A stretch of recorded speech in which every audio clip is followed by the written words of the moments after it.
Are unilateral exercises more effective than bilateral exercises? Donc, aujourd'hui, on parle d'un article scientifique. Ce n'est pas, c'est en plus un article très court qui est en libre accès, donc je te le mettrai. C'est un prétexte pour parler du déficit de force bilatérale. Je ne sais pas exactement comment il se prononce, ce qui est vraiment le terme adapté. Mais en gros, je vais t'expliquer le concept. C'est quand tu pousses avec deux mains en même temps, tu as moins de force que quand tu pousses avec une main après l'autre. Alors, en gros, ça veut dire que par exemple, si tu peux faire un développé halter d'une main à 50 kg, bah, peut-être que tu ne pourras faire qu'un développé de deux mains à 100 kg. Ça n'est pas que pour la poussée, ça vaut pour le tirage aussi. Ça n'est pas que pour les mains, ça vaut aussi pour les... Enfin, pas pour les mains. Pour les bras, ça vaut aussi pour les jambes. C'est juste une façon d'imager pour que tu comprennes bien. Et en gros, ce qu'ils expliquent, c'est que est-ce que, ce sur quoi ils dissertent plutôt finalement, c'est est-ce que les exercices unilatéraux, donc du coup, sont plus efficaces que les exercices bilatéraux, ce qu'on fait d'un côté face aux exercices qu'on fait des deux côtés en même temps, pour développer la force et des choses comme ça, parce que apparemment on a ce déficit-là, donc autant essayer de maximiser notre force. Bon, euh, alors, déjà, est-ce que ce déficit existe vraiment? Euh, On n'est pas vraiment sûr. En gros, tu as tout tu as dans cet article-là, tu as le point et le contrepoint. Donc tu as des chercheurs qui disent oui, et puis tu as des chercheurs qui disent non. Je vais t'expliquer. En gros, chez les gens qui ne sont pas entraînés, d'accord, effectivement, on voit beaucoup plus souvent ce déficit-là exister. En revanche, dès qu'on commence à partir sur des gens qui sont plus entraînés, le déficit semble plus tant exister que ça, voire peut-être des fois il peut même y avoir un avantage pour l'entraînement bilatéral. Pourquoi je pense que c'est le cas? Parce que les gens qui s'entraînent qui ont l'habitude de s'entraîner depuis longtemps, ils font beaucoup d'exercices bilatéraux. Le squat, c'est du bilatéral. Le développé couché, c'est du bilatéral. Le soulevé de terre, c'est du bilatéral. Et bref, c'est de façon générale beaucoup plus facile de charger un exercice quand il est en bilatéral. Donc voilà, donc il peut y avoir ça.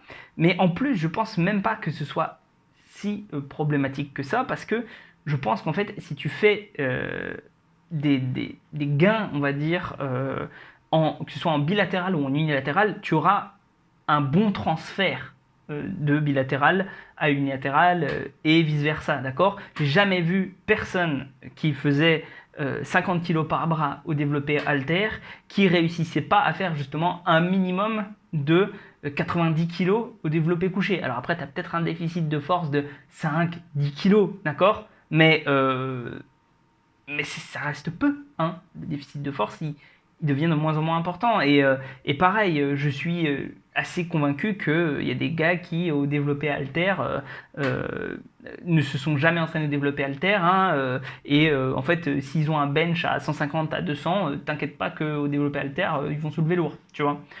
Donc voilà, je pense pas qu'il faille trop s'en soucier.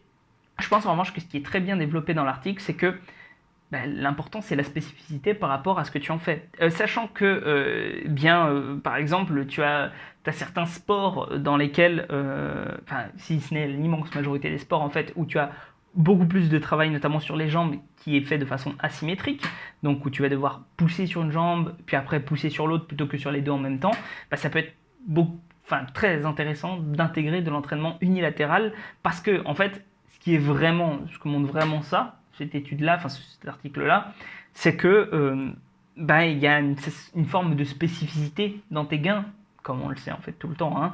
Et la spécificité, c'est important pour te développer. Donc, si tu veux faire le meilleur, la chose qui va te rendre le plus performant dans ton sport, dans ton activité ou quoi que ce soit, je te conseille de faire les choses qui sont les plus adaptées à ça. Donc, par exemple, si tu fais du powerlifting, il vaudra mieux faire l'essentiel de tes lifts sur deux jambes. Et faire du squat bulgare, ça va pas te servir à grand chose. À l'inverse, si tu fais de la course à pied, ou on va dire allez, un truc super unilatéral, type du lancer de javelot, tu vois, lancer de javelot, bon, bah, je te conseille quand même de faire de l'unilatéral, quoi, tu vois, ça me semble plus intéressant. Voilà, juste du bon sens, mais j'ai quand même vu pas mal de gens qui faisaient un peu leur bro scientifique en disant non, mais il y a un déficit, donc il faut absolument faire comme ça. Juste pour dire rapidement par rapport à ça, sinon je vais oublier. Oui, effectivement, l'unilatéral, c'est plus intéressant si jamais tu fais de l'hypertrophie. Enfin, ça pourrait l'être en tout cas, parce que comme tu fatigues moins, tu utilises moins de masse musculaire en même temps, bah, tu es moins limité par ta fatigue globale, ta fatigue cardiovasculaire, ta fatigue centrale, etc. Donc, potentiellement, tu peux aller plus proche de l'échec musculaire, euh, et donc, enfin, et surtout mettre plus de tension sur tes muscles. Donc, potentiellement, à long terme, quand tu es avancé, bah, l'unilatéral, c'est quand même assez intéressant. Euh, Maintenant, tu vas quand même progresser si tu fais du bilatéral, quoi. Hein, faut pas non plus abuser. Comment dire, et il faut pas psychoter. Il faut surtout se référer à la spécificité de ton entraînement, enfin de ce que tu veux en faire en fait derrière. Voilà, j'espère que ça t'aura servi.